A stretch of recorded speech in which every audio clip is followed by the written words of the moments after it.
আমাদের আগের ভিডিওতে আমরা কিছুটা আনুষ্ঠানিকভাবে দেখেছিলাম যে যা হয়তো তোমরা এর আগে এতটা জানতে না, যে ফাংশন হলো শুধুমাত্র অঙ্কন বা ম্যাপিং, একটি সেটের যে কোনো একটি সদস্যকে আরেকটি সেটে ম্যাপ করা। তাহলে এটি হলো আমার প্রথম সেট এক্স, এবং এটি হচ্ছে আমাদের ডোমেইন, এবং যে সেটে আমরা এটাকে ম্যাপিং করছি সেটি হচ্ছে ওয়াই, এবং এটাকে আমরা বলি কোডোমেইন। সুতরাং ফাংশন এক্স এর একটি সদস্যকে ওয়াই এর একটি সদস্যের সাথে ম্যাপ করে। তাই আমি যখন ম্যাপিং এর কথা বলি এটি আসলে বোঝায় সম্পৃক্ততা। যদি আমরা এটাকে আরেকটু কম বিমূর্ত ভাবে চিন্তা করি, এখানে একটু বেশি বিমূর্ত হয়ে গেছে। তুমি এক্স কে একটি কলার ঝুড়ি হিসেবে কল্পনা করো আর ওয়াই কে একটি আপেলের ঝুড়ি হিসেবে কল্পনা করো। তাহলে প্রতিটি কলার জন্য তুমি সম্পৃক্ত করছো যে কোনো একটি আপেলকে। তাহলে এটি হবে ম্যাপিং প্রতিটি কলা থেকে প্রতিটি আপেল পর্যন্ত, এবং এটি একটি ফাংশন। আমি ঠিক জানি না এটি তোমাদের সাহায্য করবে কিনা। যাই হোক, আমি আসলে চাচ্ছিলাম ফাংশন বিষয়ক তোমাদের যে পূর্বের ধারণাটি তাকে আরেকটু পাকাপোক্ত করতে। সম্ভবত তুমি আগে যা দেখেছো সেটি হয়তো সম্ভবত দেখতে অনেকটি এরকম, যা হয়তো এরূপ ছিল আর কি, যে তুমি আমাকে একটি সংখ্যা দাও তাহলে আমি তোমাকে আরেকটি সংখ্যা দেব, অথবা তুমি আমাকে, আমি সেই সংখ্যার সাথে অন্য কিছু করে তোমাকে সেটি ফেরত দিব। তাহলে আরো সাধারণভাবে বলতে পারি যে এটি হলো এক ধরনের সম্পৃক্ততা, একটি সেটে যে কোনো সদস্যের সাথে অন্য একটি সেটের সদস্যের। আচ্ছা, আমরা জানি যে ভেক্টরস এটি হলো কোন একটি সেটের সদস্য। আরো নির্দিষ্ট করে বলতে গেলে কোনো ভেক্টর, যদি কোনো ভেক্টর এক্স ধরি কোন একটি সেটের সদস্য হয়, ধরি এটি কোনো একটি সেট আর এন এর সদস্য, তাহলে এখন আমরা এটিকে নিয়ে কাজ করব। তাহলে এটি যা বোঝায় তা হলো যে এটি একটি নির্দিষ্ট প্রকাশক এন মাত্রার। আচ্ছা, তার আগে আমাদেরকে মনে করতে হবে যে আর এন কি ছিল। আর এন কি সেটা আমরা ব্যাখ্যা করেছিলাম লিনিয়ার অলজেব্রার শুরুর দিকের ভিডিওতে। আমরা একে বলেছিলাম যে এটি হলো একটি সেট সকল এন তম সংখ্যার জন্য বা এন মাত্রার জন্য, যেমন x1 x2 থেকে পুরো xn পর্যন্ত, যেখানে এই x1 x2 থেকে পুরো xn পর্যন্ত সংখ্যাগুলো হচ্ছে বাস্তব সংখ্যার সদস্য। তাহলে Rn হলো অবশ্যই একটি সেট, এটিও Rn হতে পারে, এবং এই বর্ণ n, একে দ্বারা আমরা যে কোনো সংখ্যা বোঝাচ্ছি, মানে এটা m ও হতে পারতো, এটা rs ও হতে পারতো। সুতরাং এটি দ্বারা এক ধরনের ধারক বোঝায় যা প্রকাশ করে এখানে কতগুলো মাত্রা আছে। আচ্ছা, এখন যদি আমরা বলি যে ভেক্টর x হলো Rn এর একটি সদস্য, এটি আসলে আর কিছুই না, এটি n মাত্রিক সংখ্যাগুলোকে লেখার আরেকটি উপায়। এবং এখন পর্যন্ত আমাদের সবগুলো ভেক্টরই ছিল কলাম ভেক্টর, অর্থাৎ আমরা এতদিন ধরে কলাম ভেক্টরই দেখে আসছি। আমরা বলতে পারি এটি হলো একটি ক্রমানুযায়ী তালিকা যেখানে প্রতিটি সংখ্যা হলো বাস্তব সংখ্যার একটি সদস্য। তাহলে এটি হলো n তম ক্রমানুযায়ী সংখ্যার তালিকা, যেমন x1 x2 এভাবে করে পুরো xn পর্যন্ত, যেখানে এরা প্রত্যেকে অর্থাৎ x1 x2 এভাবে করে পুরো xn পর্যন্ত এরা প্রত্যেকেই হচ্ছে বাস্তব সংখ্যার সদস্য। এবং যখন আমরা x কে Rn এর সদস্য বলি আমরা সংজ্ঞাগতভাবে এই জিনিসটাকেই বোঝাই। তো এখন যদি x Rn এর সদস্য হয়, আমি আগে দুটি সেট আঁকি। তাহলে ধরি যে এটি হচ্ছে আমার সেট, এটি হচ্ছে আমার Rn, এবং সাধারণ রাখার জন্য এখানে আরেকটি সেট আঁকি এবং এটিকে নাম দেই Rm। হ্যাঁ, এটাকে নাম দিলাম Rm। এটি শুধু একটি ভিন্ন সংখ্যা, এটি n এর সমানও হতে পারে আবার ভিন্নও হতে পারে। এটি হলো m মাত্রিক এবং এটি হলো n মাত্রিক। এখন আমরা জানি যে ভেক্টরগুলো সংজ্ঞা অনুসারে বাস্তব সংখ্যা সদস্য হতে পারে। এখন আমরা একটি যে কোনো ভেক্টর Rn এর মধ্যে একটি ভেক্টর নেই x, এবং এই ভেক্টরটিকে আমরা সম্পৃক্ত করব Rm এর যে কোনো একটি ভেক্টরের সাথে, যেটি হতে পারে, এই ভেক্টরের নাম কি দেওয়া যায়, ধরো এই ভেক্টরের নাম দিলাম y। এবং তুমি যদি এই দুটিকে এখন সম্পৃক্ত করো তাহলে এটিও হবে একটি ফাংশন। এই ব্যাপারটি হয়তো এতদিনে তোমার কাছে স্পষ্ট হয়ে গিয়েছে। সুতরাং এখানে আছে যেটি, সেটি হচ্ছে একটি ফাংশন বা ম্যাপিং Rn থেকে Rm পর্যন্ত। আমি এখানে একটি বিশেষ ব্যাপার নোট করতে চাই, এটি হলো যখন আমি এই তীর চিহ্নটি ব্যবহার করি তখন এর মানে হলো যে আমি আসলে দুইটি সেটের মধ্যে ম্যাপিং করছি। আমি এই সেটটির উপাদানগুলোকে নিচ্ছি এবং এদেরকে সম্পৃক্ত করছি এই সেটের উপাদানগুলির সাথে। আমার গত ভিডিওতে হয়তো এটি তোমরা দেখেছিলে, তারপর আমি এখানে সাইড নোট হিসেবে দিচ্ছি। এখন আমি ফাংশন লেখার আরেকটি উপায় দেখাবো, যেখানে আমি বলতে পারি এফ হলো এমন একটি ম্যাপিং যেটা x থেকে x এর বর্গ পর্যন্ত সংজ্ঞায়িত। এখন আমি এই নোটেশনের ব্যাপারে একটি নোট দিতে চাই, তা হলো আমি যখন এই নিয়মিত তীর চিহ্ন ব্যবহার করি তার মানে আমি একটি সেট থেকে অন্য সেটে ম্যাপিং করছি। কিন্তু যখন আমি এরকম চিহ্ন, এই উলম্ব চিহ্নটি ব্যবহার করব, তখন এর দ্বারা আমি বুঝাচ্ছি যে কোনো x এর জন্য যেটি তুমি প্রথম সেটটি থেকে নিবে সেটিকে সম্পৃক্ত করবে এই দ্বিতীয় সেটটির সাথে, এই ক্ষেত্রে x এর বর্গের সাথে। যাই হোক, আমি আসলে চাচ্ছিলাম শুধু সাইড নোটটি লিখতে। তবে আমি আসলে যেদিকে যাচ্ছিলাম সেটি হলো ভেক্টর হলো বৈধ উপাদান সেটের, আর ফাংশন হলো শুধু ম্যাপিং দুটি সেটের উপাদানগুলোর। অর্থাৎ তুমি ভেক্টরের ফাংশন পেতে পারো। এটি অবশ্য আমি গত ভিডিওতে ভেক্টরের মানের ফাংশন বোঝানোর সময় ব্যাখ্যা করেছিলাম। এখন আমাদের কোডোমেইন যদি আর এম এর একটি সাবসেট হয়, সাবসেট অর্থাৎ উপসেট হয়, এবং যেখানে এম হচ্ছে একের চেয়ে বড়, তাহলে আমরা বলবো যে এই ফাংশনটি কিন্তু ভেক্টর মানের। এটি কিন্তু শুধু বাস্তব সংখ্যার মধ্যে ম্যাপিং না, এটি হবে ম্যাপিং কিছু সেটের, বা আমি বলতে পারি কোনো এম মাত্রিক সংখ্যা পর্যন্ত ম্যাপিং। তাহলে এখন যদি তুমি এরূপ দ্বিতীয় মাত্রার কোন স্থানে ম্যাপিং করো, তোমরা পাবে ভেক্টর মানের ফাংশন। এখন তাহলে চলো আমি কিছু ভেক্টর দিয়ে ব্যাপারগুলো বোঝানোর চেষ্টা করি, যেন বিষয়টি আরো পাকাপোক্তভাবে বোঝো। তাহলে চলো আমি একটি ফাংশন নির্দেশ করি। ধরি আমার একটি ফাংশন আছে এফ। আমার ফাংশন এফ এর এটা হচ্ছে উপাদানগুলো হবে ধরি x1 x2 এবং x3, এবং এর সমান হলো x1 যোগ 2x2 এবং দ্বিতীয় স্থানাঙ্ক হলো 3x3।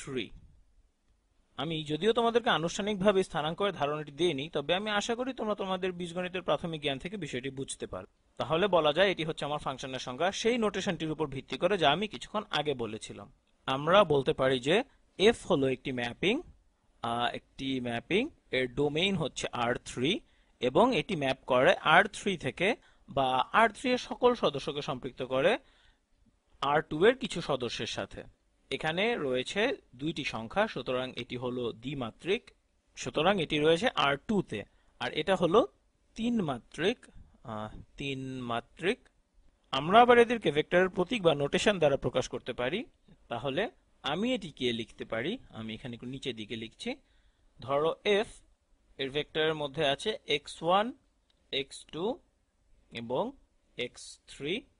তাহলে আমি বলতে পারবো যে এটি সমান হবে আরেকটি ভেক্টর যার দুইটি উপাদান রয়েছে, এবং এটি হলো R2 এর ভেক্টর, যেখানে প্রথম রাশিটি হলো x1 যোগ 2x2 এবং দ্বিতীয় রাশিটি হচ্ছে 3x3।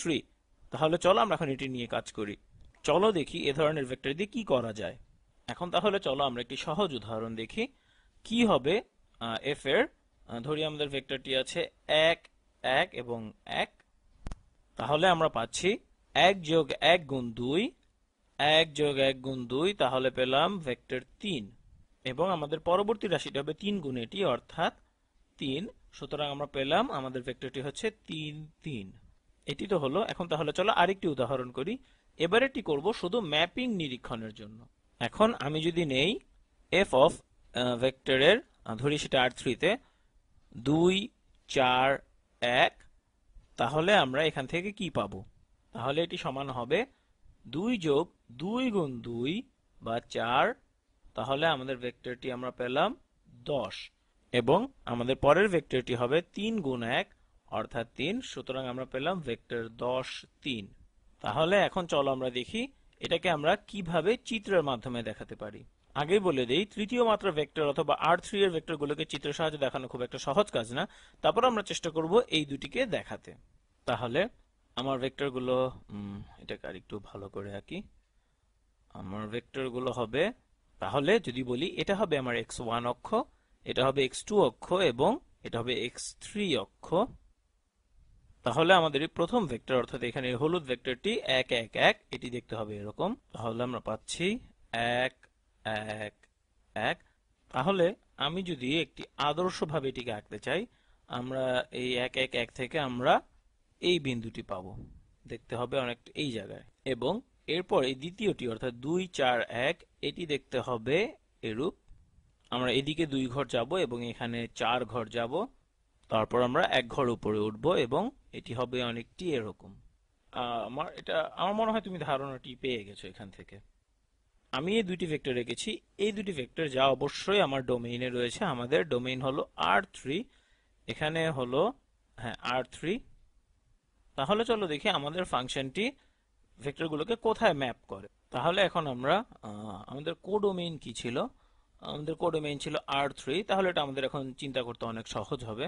তাহলে এখন আমাদের রাখতে হবে দুটি অক্ষ, আমরা এইভাবে দুটি অক্ষ আঁকি এবং এদের নামকরণ করি x1 এবং x2।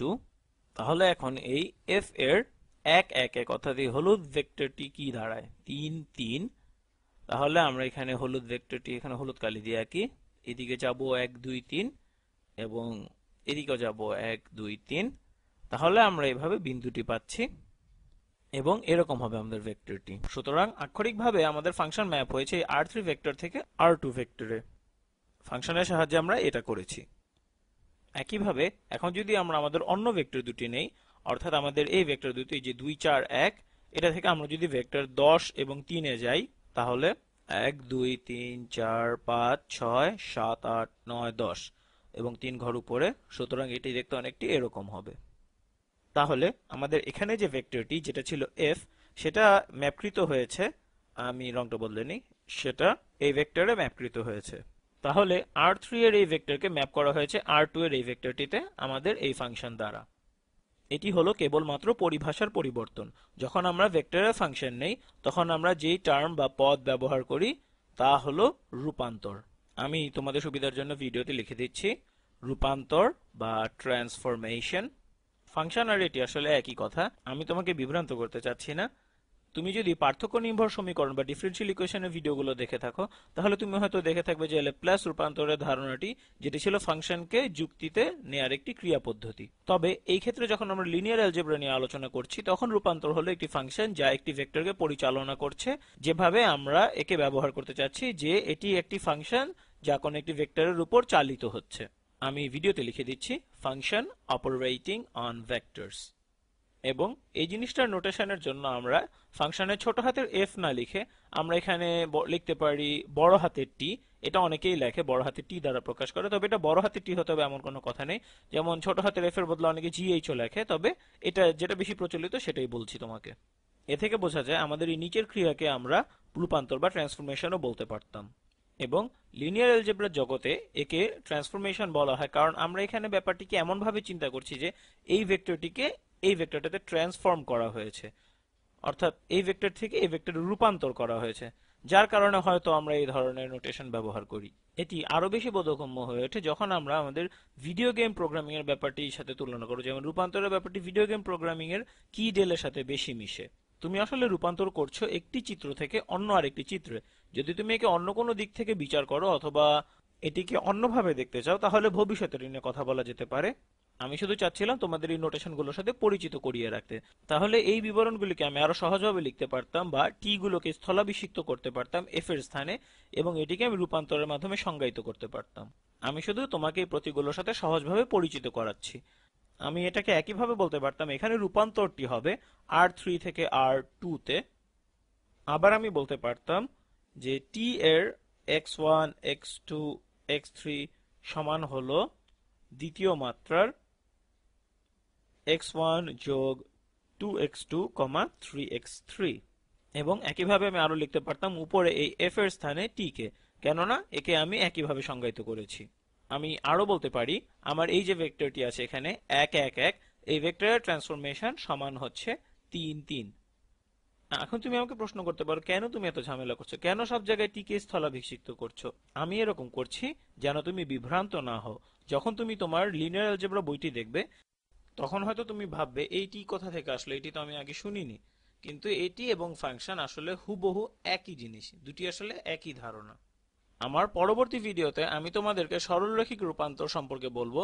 এগুলো হলো কেবল সরলরৈখিক ফাংশন, আমি এদেরকে আরো পরিষ্কারভাবে সংজ্ঞায়িত করব আমার পরবর্তী ভিডিওতে।